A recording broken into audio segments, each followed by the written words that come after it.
ஒரு காரியத்தின் துவக்கத்தை பார்க்கிலும் முடிவு நல்லது. பிரசங்கி 7:8. நாம் ஒரு வேலையை செய்ய ஆரம்பிக்கும் போது மிகுந்த சந்தோஷம் உண்டாகிறது.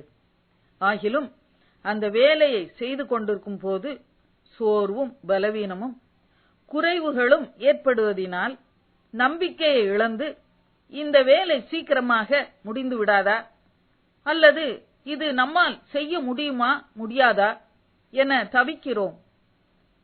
ஒரு வேலை நிறைவு பெறும்போது எத்தனை சந்தோஷம், எத்தனை நல்லது.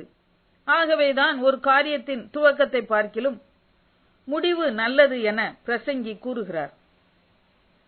தாவீது ராஜா தேவன் தமக்கு கிருபையாய் தந்திருந்த அபிஷேகத்தில் முடிவு வரை நன்றியோடே நிலைத்திருந்தார். ஆபிரகாமின் பிரயாணம் தேவ வார்த்தையினால் ஆரம்பிக்கப்பட்டு தேவனுடைய வார்த்தையினாலே முடிவு வரை நிலைத்திருந்தது.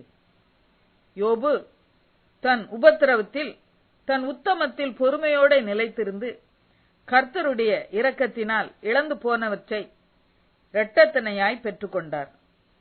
பவுல் அப்போஸ்தலன் தேவ அழைப்பில் முடிவு வரை தேவ பலத்தோட போராடி பிரயாசப்பட்டு நிலைத்திருந்தார். கொலோசியர் 1:29. கானா ஊரிலே ஒரு திருமணம் வெகு சந்தோஷமாய் நடந்து கொண்டிருக்கிறது. இயேசுவும் இயேசுவின் தாயாரும் அவருடைய சீஷரும் அங்கே அழைக்கப்பட்டு இருக்கிறார்கள். அங்கு திராட்சை ரசம் குறைவுபட்டது. இயேசுவிடம் தாயார் அதை அறிவிக்கிறார்கள். என் வேளை இன்னும் வரவில்லை என்று இயேசு சொல்லுகிறார். அவருடைய தாய் வேலைக்காரரை நோக்கி, அவர் உங்களுக்கு என்ன சொல்லுகிறாரோ அதன்படி செய்யுங்கள் என்றாள். அவளுக்கு ஒரு நம்பிக்கை இயேசுவின் மேலே. இயேசு தன்னால் இயலாது என்று சொல்லவில்லை. இந்த வேலைக்காரரை கொண்டு ரசத்தை எப்படியும் கொடுத்து விடுவார் என்ற விசுவாசம் அவளுக்கு உண்டானது. ஆம், அவள் விசுவாசத்தபடியே இயேசு வேலைக்காரரை அங்கே இருந்த 6 கற்சாடிகளையும் தண்ணீரால் நிரப்பும்படி கட்டளையிட்டார்.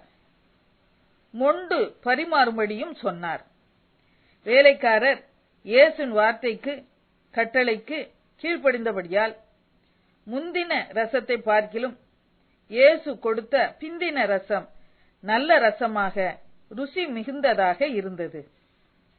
The wine saw the Lord and blushed என்று ஆங்கில கவிதை அதை குறித்து உண்டு. ரசம் இரட்சகரை பார்த்து பூரித்து சிவந்தது என கவிஞர் கவி பாடினார். ஆண்டவரை கொண்டு நம்முடைய ஒவ்வொரு பிரயாசத்தையும் ஆரம்பிப்போம். நமக்கு நல்ல முடிவுதான் கிட்டும்.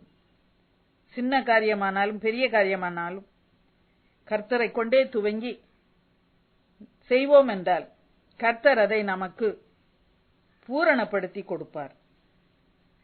அவர்தான் அல்பா ஒமேகா, ஆதியும் அந்தமும் நம் தேவன் தான். அற்பமான ஆரம்ப நாளை யார் அசட்டை பண்ணலாம்? முடிவு சம்பூரணமானது. ஜெபம்.